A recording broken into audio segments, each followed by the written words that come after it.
Hello guys, good evening to all of you. Now in this video lecture we will basically discuss and cover up the current affair of 11th August 2020. So let's start. So our first one article is सुरक्षा। देखिए सुरक्षा मानव हाथी टकराव पर एक राष्ट्रीय portal है।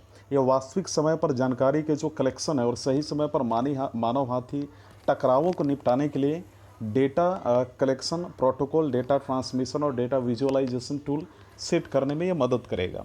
वही हमारा अगला जो काफ़ी इंपॉर्टेंट है, तो ये न्यूज़ के बारे में देख रहा देखिए विकलांग आरक्षण के संदर्भ में दिल्ली उच्च न्यायालय द्वारा संघ लोक सेवा आयोग यानी यूपीएससी को नोटिस दिया गया है।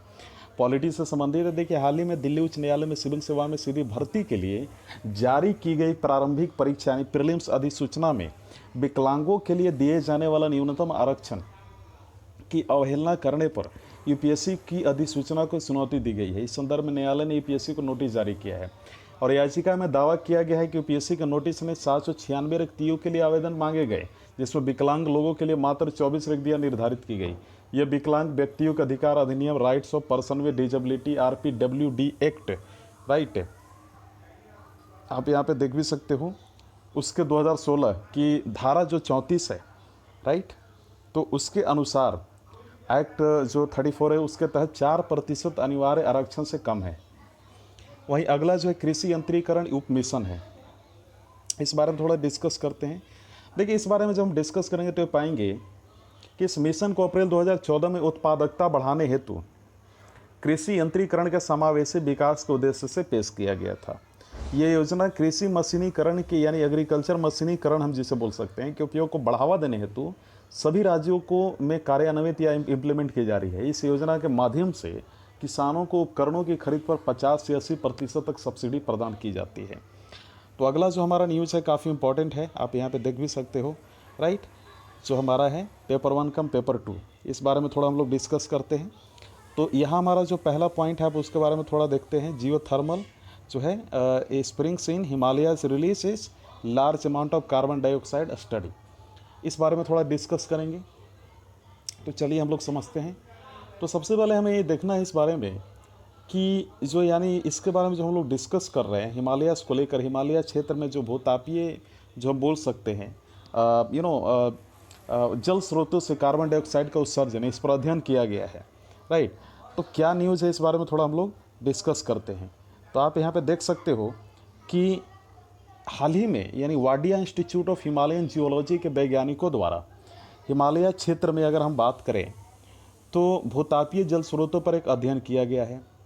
तो प्रमुख निष्कर्ष क्या निकला, जो इंपॉर्टेंट कंक्लूजन, देखिए भूतापीय जल स्रोत यानी जियोथर्मल स्प्रिंग्स हिमालय के गढ़वाल क्षेत्र में लगभग 10,000 वर्ग किलोमीटर क्षेत्र में फैले हुए हैं। 10,000 वर्ग किलोमीटर जो है वर्ग क्षेत्र में फैले हुए हैं।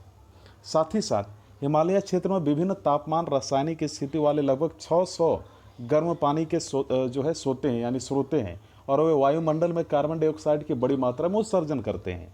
इन तापीय जल स्रोतों की अगर बात की जाए, आप इनके बारे में अगर बात करते हो तो जब इनके लिए कार्बन डाइऑक्साइड की प्राप्ति हिमालय क्षेत्र के कोर में मौजूद कार्बोनेट चट्टानों के मेटामॉर्फिक डेकार्बनाइजेशन तथा ग्रेफाइट के मैग्मा में परिवर्तित होने और इसका ऑक्सीकरण से होती है राइट।